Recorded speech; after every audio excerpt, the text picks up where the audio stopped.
Hey again and welcome to a new video. So in this video I want to talk about the upcoming champion Octavia and just talk about her abilities and what I think about it. So first of all, a little bit of lore, or to her lore, I will just read out the champion description. Conflict is ancient, war is perspective, but survival is the only real objective. For those who survive, there is a better life, somewhere past that conflict. That is what Octavia is fighting for, a better life for us all. The crucible of war has sharpened her battlefield instincts to a razor's edge, but what truly distinguishes Octavia is her unwavering determination and her trust in her soldiers. If there's hope, she will find that spark and fan it into a warring blaze, inspiring her troops with unwavering loyalty. The greatest threats to the realm will have to survive meeting Octavia, the Indomitable. I think it's pretty cool. She's kind of a commander and kind of leading the soldiers of the magistrate, which is pretty cool. So just for I don't know, to put her somewhere in place, she came or kind of was to see against Yagorath in her teaser, in her trailer, which is pretty cool. So Yago came into the realm, and now we need someone who fight against Yago, which is pretty cool to have something like a commander to actually be strong enough to fight against Yago, because Yago is such a threat to the realm. So Octavia is going to be a damage champion, and her base HP is 2200. I think her HP is fine. We have some DPS being a little bit higher on HP, a little bit lower, but I think it's a good amount of HP for a damage champion, especially now. We can't really tell how strong she feels, how strong her damage output feels and stuff like that. So usually you want to compare to you want to compare her HP and stuff like that to the general feeling you have while playing the champion. But I guess just for reading it, 2200 is fine. So now to her kit, or to her abilities. She has a Marksman Rifle, and she can kind of swap, not really swap, but she either can just use her left click to just shoot. When she uses her left click, she shoots a little bit faster but deals a little bit less damage, and she also could use her R&B, so her right click, and just scope in, be a little bit more accurate, and yeah, deal a little bit more damage. So her Marksman Rifle deals 500 damage every 0.3 seconds and has a maximum ammo count of 12, and yeah, it's fully effective up to 900 units. Then you have her alt fire, so her right click, that was what I was talking about before. So you look down your sights and gain increased accuracy.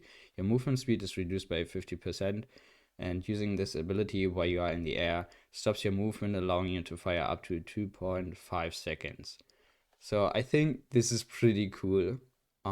So I mean, it's okay that you're a little bit slower when using iron sights. I think that's just how it is in the game. I mean, it's understandable. It makes sense for me. You're just slower while using iron sights. It's the same with Vig, Vivian, Strix, Kinessa. You're just slowed while looking down the sights. I think that's fine. But the coolest part, or one of the coolest parts of her, is actually that when you're in the air, so it doesn't matter if you use the movement ability I talking about after, or if you just, I don't know, drop from the high ground and stuff like that, or get knocked in the air by BK Yold 5 or whatever, you use your right click, so your designated size, and you just stop in the air, so you're just floating in the air or whatever. I don't know actually how it looks like from not being her perspective, but I imagine it looks so good. It looks so cool. You can just stand still in the air and just, yeah, I don't know, confirm kills, make it easier to keep the high ground, because you're in the air, so you basically have the highest high ground possible, so to say. Use your designated sites, stay there for 2.5 seconds, and just confirm the kills. Maybe scout, tell your team where everyone is spawning from, or whatever. I think there are some cool plays you can do with it, and I definitely want to test it out. So now to her movement ability, or ability 1, which is called Commanding Leap. Leap into the air, gain control of the battlefield. Aiming down sights with your rifle will cause you to levitate in air for up to 2.5 seconds. Yeah, that's what I was talking about before. So you can just scope down sights while being in the air. And her movement ability, she has a bionic leg, so you can jump in the air in every direction you want, which is pretty cool. So you don't only get the forward movement, so to say, you're also able to jump to the left, to the right, or backwards, which is pretty cool. So it depends on where you, I don't know, press your keyboard buttons or whatever. Where just imagine, I don't know, castle roll. With castle, you also are able to roll in every direction you want, and it's not like legs. So this is pretty cool in my opinion, because you're able to get wherever you want when just pressing the button or the key you want to go, so to say, if it makes sense. So I think otherwise you would be pretty limited if you only would be able to jump, I don't know, forward or whatever. But in my opinion, the movement ability fits perfectly into her kit. It's so cool. As I said before, you can just combine it with designated sights, stay in the air and stuff like that, which is pretty cool. Now to her second ability, which is called Distortion Field. Create an opaque dome that hides allies and prevents from seeing outside of it by inside. Ability lasts for 4 seconds. Enemies caught within the Distortion Field will have their movement speed reduced by 10%. So the dome is, I think it's like the size of Makoa shield, something like that. And which is pretty cool. You just throw it out and you hide your allies. So the enemy team sees that there is your distortion field. They know there is a distortion field, but they can't look in it and they can't look through it. So it's kind of similar to the old smoke bomb of Sky, if you've played the game back then, so to say. So you can't look in it or out of it. Even if your enemies walk into the field, they can't look out of it either, which is pretty cool. So I think you can just use it for a pretty quick plays, just hide, maybe throw it on the point or whatever, so make it harder for the enemy healer to heal. Imagine you have a Dumber on the enemy team, you throw the distortion field on the point, Dumber can't see his allies, can't use his right click because he has a hit scan right click heal. So pretty cool. And I think, which is also great, that you slow them down, so you give even a little bit more of utility than just taking the side of your enemies, which is pretty cool.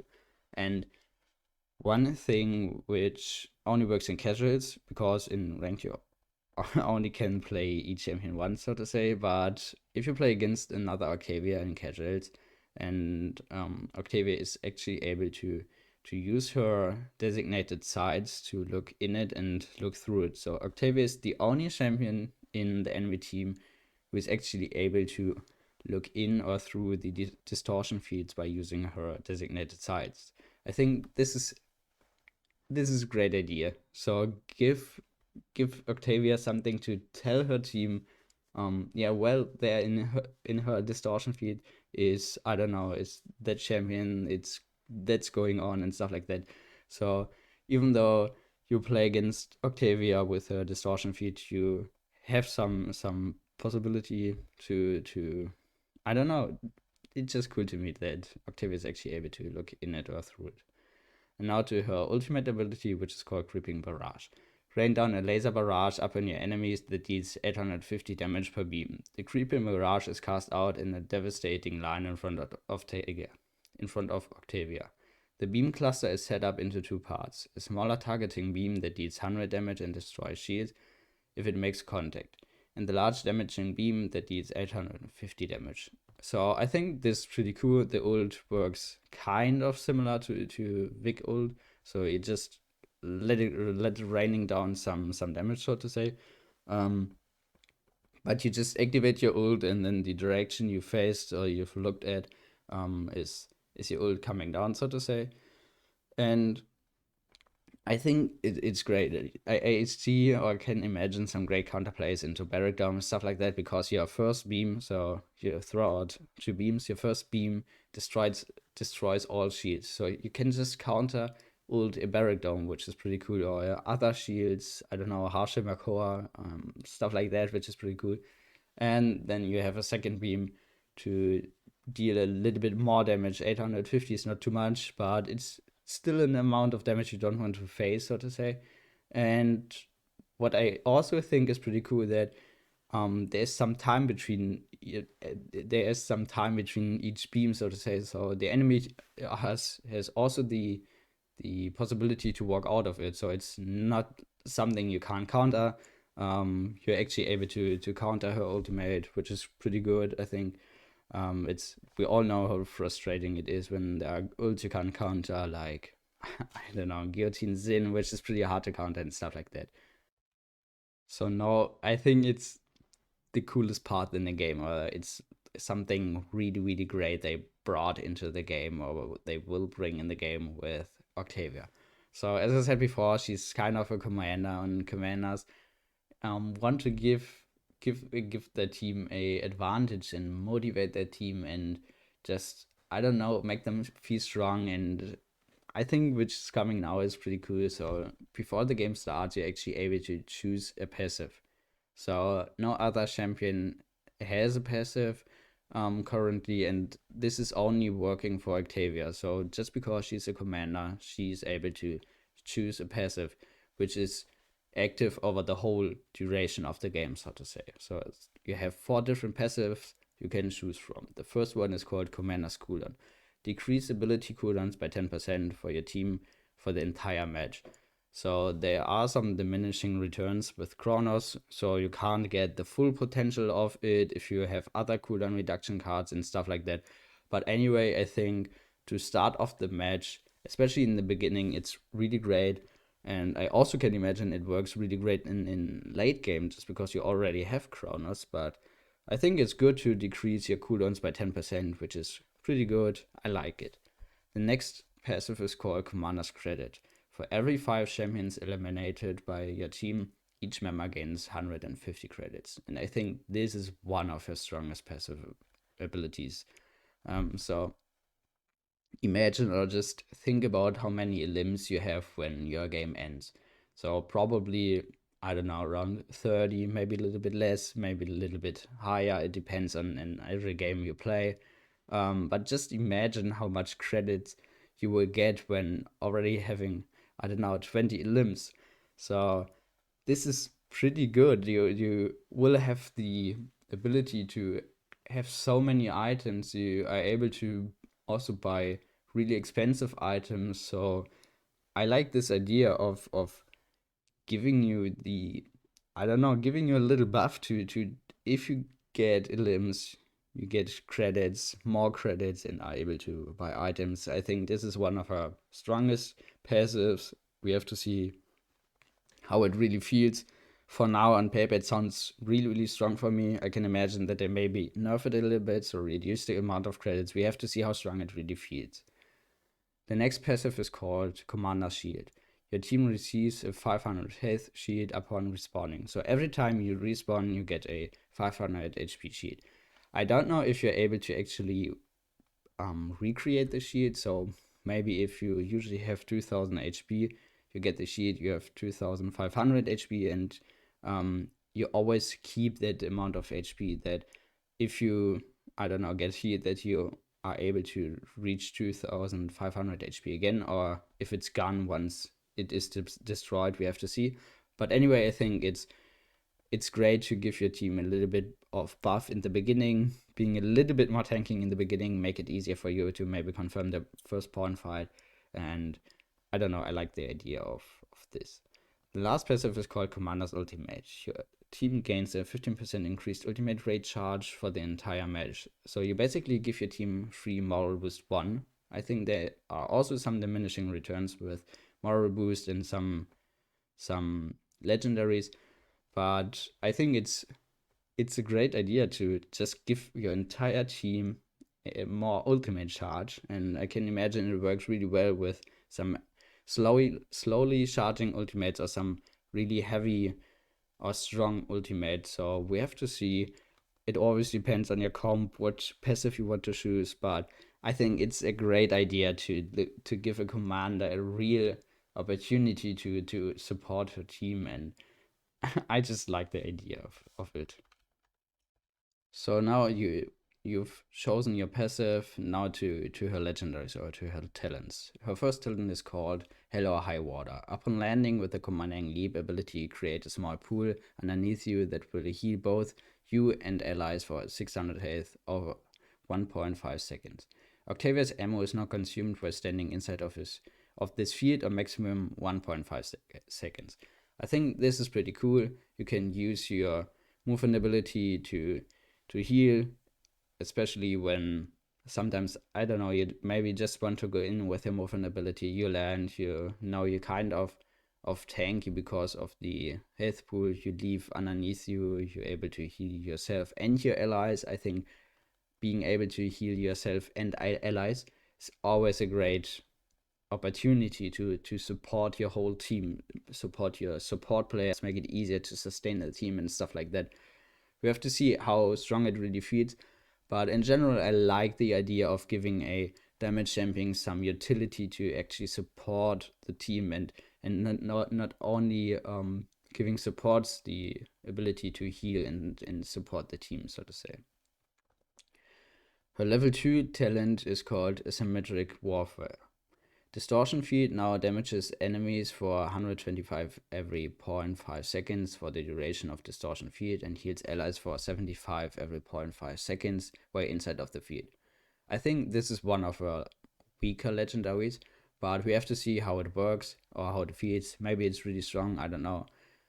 It's also some utility which I like, so you kind of increase your own damage just because you can throw it in the enemy team, deal some damage, but you're also able to support your team in a different way, not only because of your first legendary, so to say. So you also could choose your second legendary to heal your team and support your support, so to say. But I guess it's weaker just because you have a longer cooldown of it.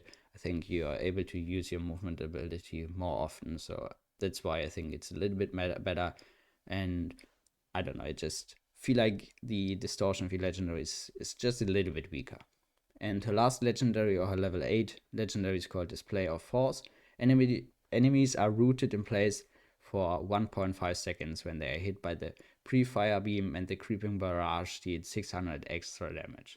So I think this is great to make her ultimate feel a little bit stronger. So as I said before, which is great about the ult, that you're actually able to walk out of it if you see the first beam, because there's some time between it. But if you're hit by the first beam, so I think it's kind of hard to dodge the first beam if you don't know where it's coming from, if it makes sense. Then you get rooted, so you can make sure that you hit your second beam, and then the second beam deals 600 extra damage. Is pretty good. I think it's great to support her ultimate ability. In my opinion, the legendary I want to try more, so to say, is actually the first one. So I think this is really strong. But I also can imagine that the last legendary, the ultimate legendary, is also really, really strong. So I guess that's it about Octavia. That's it about her kit, her abilities. I think she looks so cool. Her whole kit looks so cool. I just want to play her. I want to try her out. I want to see how her passive works, how her passive feels. I think there are some really unique ideas coming with this champion, which is so cool. I'm so hyped. I finally want to test it. I want PTS to be up. Please go on PTS, test her out, try her out, tell the devs what you think about her, tell you what you think could be stronger, what could be weaker. They really try to improve and listen to PTS feedback, because they really want to give you the best the best experience while playing the game. So test it out, tell the devs what you think, and tell me what you think about her. I want to see how you feel, how strong she is. Maybe you don't like her at all, I don't know, just tell me what you think. And thanks for watching. I hope you've had a nice day. Always remember, don't forget, you guys are awesome.